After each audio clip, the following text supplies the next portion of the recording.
Skill যোগীর guidebook থেকে নেওয়া নোটস, লিঙ্কটি নিচে বিবরণে দেওয়া আছে। এখন আমরা জানব 1857 সালে সিপাহী বিদ্রোহ বা মহাবিদ্রোহের প্রতি শিক্ষিত বাঙালি সমাজের মনোভাব সম্পর্কে। 1857 সালে মহাবিদ্রোহের সময় শিক্ষিত বাঙালি মধ্যবিত্ত সমাজের মনোভাব ছিল বেশ বিরূপ। যদিও এই বিদ্রোহ ভারতের বিভিন্ন অঞ্চলে সমর্থন পেয়েছিল, শিক্ষিত বাঙালিরা বিদ্রোহকে সমর্থন করেনি।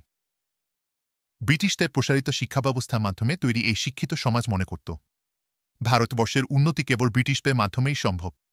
তাদের ধারণা ছিল ভারতীয়রা স্বয়ং একটি জাতীয় রাষ্ট্র বা সুশাসন প্রতিষ্ঠায় সক্ষম নয়। ফলে এই শ্রেণী বিদ্রোহকে গুরুত্ব দেয়নি এবং ব্রিটিশরা যখন এই বিদ্রোহ দমন করে তখন তারা স্বস্তি পেয়েছিল। এই মনোভাব বিদ্রোহের প্রসার ও সফলতার পথে বড় অন্তরায় হয়ে দাঁড়িয়েছিল। শিক্ষিত বাঙালির এমন অবস্থান ব্রিটিশ শাসনের প্রতি তাদের নির্ভরতা এবং আনুগত্যের প্রতিফলন। আশা করি তোমরা এই বিষয়টি ভালোভাবে বুঝে নিতে পেরেছ।